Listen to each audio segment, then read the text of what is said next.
పరుగు టైంలో I mean వారధి టైంలో, పరుగు టైంలో చూసిన అల్లు అర్జున్ నేషనల్ అవార్డు కొట్టాడు. అసలుకి నిజంగా పుష్ప 1కి నేషనల్ అవార్డు వచ్చి తప్పు జరిగిందేమో. పుష్ప 2కి కదా రావాలి నేషనల్ అవార్డు అప్పుడు అని రెండోది వస్తుందేమో మళ్ళీ రావాలి. అంటే ఆయన పర్ఫార్మెన్స్ తలుచుకుంటే ఇప్పటికి భయం వేస్తుంది నేను నాకైతే. ఇదే విషయం ఎంతమందికి చెప్పాను అంటే, నేను చూసినటువంటి అల్లు అర్జున్ గారేనా ఈ అల్లు అర్జున్ గారు అనిపించింది. అంటే నేను ఒకరోజు అల్లు అర్జున్ గారితో, సార్ మా పెళ్లి రోజు అండి March 5th, మీరు సర్ప్రైజ్ కాల్ చేయాలి సార్ అన్న. ఆయనకి అలా అడగొచ్చు అనే విషయం కూడా నాకు తెలియదు. నాకు పరుగుతోనే ఆయన పరిచయం అన్న తర్వాత నేను మా ఆవిడ బెడ్రూమ్లో బట్టలు ఏదో చదువుతున్నాం, కాల్ వచ్చింది. హలో అన్న. హే నీ బన్నీని అన్నాడు. ఏ బన్నీ అన్నా? నిజం.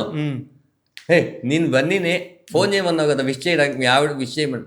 ఓహో నాయన నువ్వు చేస్తావు అనుకోలేదు సార్ అని చెప్పి, అప్పుడు సార్ మీరు చేస్తారు అనుకోలేదు సార్ అని చెప్పి లౌడ్ స్పీకర్ ఆన్ చేస్తే పెళ్లి రోజు శుభాకాంక్షలు both are God bless you అని చెప్పేసి మొత్తం పెట్టి చేసేసారు ఫోన్ అని. అలా ఉంటుంది. చాలా చాలా తర్వాత జులై సినిమాలో నేను యాక్ట్ చేశాను. ఆయన లొకేషన్లో ఉండి చాలా నవ్వుకొని వెళ్ళారు. ఆయన పర్ఫార్మెన్స్ ఇలా నేను చూస్తున్నాను కదన్న, జులై కానీ మిగతా మనం చూసిన ప్రతి సరైనోడు కానీ అన్నీ చూసి ఒక్కొక్క ఫ్రేము ఆ పర్ఫార్మెన్స్, ఆ ఫ్రేమ్లో కెమెరా కూడా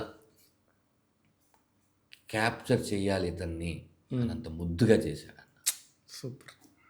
అంటే నిజంగా చెప్తున్నాను, ఇంకా మనం ఆయనకు అంత అవసరం లేదన్న. ఆయనకున్న కంఫర్ట్ లెవెల్స్కి ఈ 2-3 ఏళ్ళు ఒక పాటలో చూస్తే అబ్జర్వ్ చేస్తుంటే కాలుకి అంటే ఎన్ని టేకుల తర్వాత అది వేసుకొని ఉంటాడు, కొట్టుకుపోయి ఉంటాడు. అంటే మనల్ని రంజింపజేయడానికి ఎంత పెయిన్ ఫీల్ అవుతాం ఆర్టిస్ట్.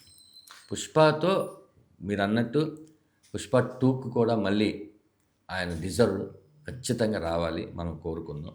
ముందు ఏంటంటే మన తెలుగు సినిమా ఒక్కొక్క సినిమా అది దాటి వెళ్తూ ఉంటే ఫస్ట్ మా అందరికి మాలాంటి వాళ్ళకి చాలా హ్యాపీనెస్. ఎక్కడి నుంచి వచ్చావు నువ్వు అంటే ఐఎమ్ టాలీవుడ్ సార్ అంటే మాకు కేక్ వాక్ అవుతుంది. రాజమౌళి గారు చేసేసారు, ఆ తర్వాత మెల్లిగా సుకుమార్ గారు ఒక్కొక్కరు చేస్తున్నారు.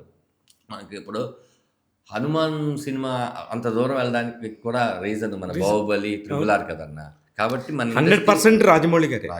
ఇప్పుడు ఈవెన్ పుష్ప కూడా రాజమౌళి గారు పుష్ చేసి ప్రోద్బలంతోనే అది హిందీ మార్కెట్ చెప్పారు. సుకుమార్ గారు డైరెక్ట్గా స్టేజ్ మీద చెప్పారు. వాళ్ళకి అసలు తెలియదు తెలుగు సినిమానే అనే ఒక మైండ్ సెట్లో ఉన్నారు. అల్లు అర్జున్ గారు కూడా అలానే ఉన్నారు. కానీ వీళ్ళందరి మైండ్స్ని చేంజ్ చేసి ఇది నెక్స్ట్ లెవెల్ సినిమా అని చెప్పి మార్చింది రాజమౌళి గారు. ఇది అందులో ఎటువంటి డౌట్ లేదు.